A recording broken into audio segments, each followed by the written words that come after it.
নমস্কাৰ বন্ধু বান্ধৱীসকল, অন্য এটা ধৰ্মমূলক ভিডিঅ'লৈ মোৰ শাস্ত্ৰ কথা ইউটিউব চেনেললৈ আপোনালোক সকলোকে স্বাগতম জনাইছোঁ। প্ৰিয় দৰ্শক, আমি বিভিন্ন দেৱ দেৱী ভগৱানক আমাৰ কুশল মংগলৰ বাবে বিভিন্ন প্ৰকাৰেৰে পূজা পাঠ কৰোঁ। কিন্তু আপুনি জানেনে যে গণেশ ভগৱানক কিয় আটাইতকৈ প্ৰথমতে পূজা কৰা হয়? কিয় দিয়া হৈছে গণেশ বাবাক পূজাৰ প্ৰথম স্থান? বন্ধু বান্ধৱী, আহক জানি লওঁ যে যিকোনো কামৰ শুভাৰম্ভ কৰাৰ আগতে কিয় প্ৰথমে গণেশ ভগৱানৰ পূজা কৰা হয়। তাৰ আগতে আমাৰ চেনেলটো যদি প্ৰথম আহিছে, যদি আপুনি আমাৰ চেনেলটো ছাবস্ক্ৰাইব কৰা নাই, এতিয়াই ছাবস্ক্ৰাইব কৰি বেল আইকনটো বজাই অল কৰি ৰাখক, যাতে আমি দিয়া ভিডিঅ'বোৰৰ ন'টিফিকেশ্যন আপুনি পাই থাকে। ভিডিঅ' ভাল লাগিলে এটা লাইক কৰি কমেণ্টত ওম গণেশাই নম লিখিব নাপাহৰিব। বন্ধু বান্ধৱী, হিন্দু ধৰ্মত যিকোনো শুভ কাম কৰাৰ আগতে গণেশ বাবাক পূজা কৰাটো অতি আৱশ্যক বুলি কোৱা হৈছে। কাৰণ গণেশ ভগৱানক সমৃদ্ধি সিদ্ধিৰ স্বামী বুলি কোৱা হয়। তেওঁক স্মৰণ, যজ্ঞ, ধ্যান আৰু আৰাধনাৰ পৰা মনোকামনা পূৰণ হয় আৰু বিপদ বিঘিনি নোহোৱা হয়। বন্ধু বান্ধৱী, গণেশৰ অৰ্থ হৈছে গণৰ স্বামী। যিকোনো পূজা আৰাধনাৰ অনুষ্ঠানৰ কাৰ্যক্ৰমত গণেশ ভগৱানৰ গণৰ বাধা বিঘিনি আহিব নোৱাৰে, সেইবাবেই সৰ্বপ্ৰথম গণেশ ভগৱানক পূজা কৰা হয়। প্ৰত্যেক শুভ কামৰ আগত শ্ৰী গণেশাই নম উচ্চাৰণ কৰি তেওঁক এইটো মন্ত্ৰেৰে স্তুতি কৰা হয়। বক্ৰতুণ্ড মহাকায় সূৰ্যকৌটি সমপ্ৰভ নিৰ্বিঘ্নং কুৰু মে দেৱ সৰ্বকাৰ্যেষু সৰ্বদা।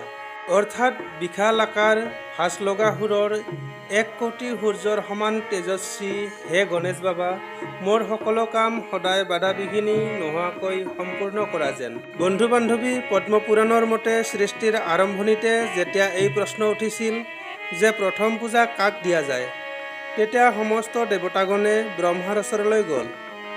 ব্ৰহ্মাই ক'লে, যিয়ে সম্পূৰ্ণ পৃথিৱীখন সকলোতকৈ আগতে 7 পাক ঘূৰি আহিব, তেওঁকেই প্ৰথম পূজা হ'ব। সেইদৰেই সকলো দেৱতাগণ নিজৰ নিজৰ বাহনত উঠি পৃথিৱী ঘূৰাৰ বাবে গুচি গ'ল। বন্ধু বান্ধৱী, গণেশ ভগৱানৰ বাহন নিগনি আৰু তেওঁৰ শৰীৰটো বহুত গধুৰ, গতিকে তেওঁ প্ৰথমে পৃথিৱী ঘূৰি কেনেকৈ আহিব?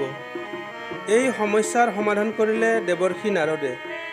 নাৰদে গণেশ বাবাক যি উপায় দিলে, সেইমতেই গণেশ ভগৱানে ভূমিত ৰাম নাম লৈ তাতেই 7 পাক ঘূৰিলে আৰু ব্ৰহ্মাৰ ওচৰত আটাইতকৈ আগতে আহি উপস্থিত হ'ল।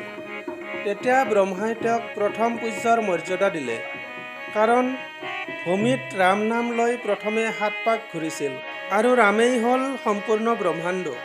শিৱপুৰাণৰ এটা অন্য কথা অনুসৰি একবাৰ সকলো দেৱতাই এনেকুৱা এটা সমস্যা লৈ ভগৱান মহাদেৱৰ ওচৰলৈ গ'ল যে কোনজন দেৱতাক সিহঁতৰ মুৰব্বী বনোৱা যায়। ভগৱান শিৱই তেতিয়া ক'লে যে যিয়ে প্ৰথমে পৃথিৱীৰ 3 পাক ঘূৰি কৈলাশলৈ ঘূৰি আহিব, তেওঁকেই প্ৰথমে পূজা কৰা হ'ব আৰু তেওঁকেই দেৱতাৰ স্বামী বনোৱা হ'ব। গণেশ ভগৱানৰ বাহন নিগনি অতি ধিমি গতিৰে চলে। সেয়ে ভগৱান গণেশ বাবাই নিজৰ বুদ্ধি জ্ঞানেৰে কোনো দেৱতাই পৃথিৱী ঘূৰি আহি নাপাওঁতেই তেওঁৰ পিতা শিৱ আৰু মাতা পাৰ্বতীৰ 3 পাক সম্পূৰ্ণ কৰি হাতযোৰ কৰি থিয় হৈ গ'ল। তেতিয়া পিতা শংকৰ ভগৱানে অত্যন্ত সন্তুষ্ট হৈ ক'লে যে তোমাৰ বাহিৰে সংসাৰত আৰু কোনো ইমান জ্ঞানী নাই। মাতা পিতাৰ চাৰিওফালে 3 পাক ঘূৰি 3 লোকৰ পুণ্য তুমি পাই গ'লা। সেইবাবেই যি মনুষ্য যিকোনো কামৰ শুভাৰম্ভ কৰাৰ আগতে তোমাৰ পূজা কৰিব, তেওঁৰ কেতিয়াও বাধা বিঘিনি নাহিব। তেতিয়াৰ পৰাই গণেশ ভগৱানক প্ৰথম পূজা কৰা হয়। প্ৰিয় বন্ধু বান্ধৱীসকল, এনেকুৱা ভিডিঅ' পাই থাকিবলৈ আমাৰ চেনেলটো ছাবস্ক্ৰাইব কৰিবলৈ পাহৰি নাযাব। ধন্যবাদ।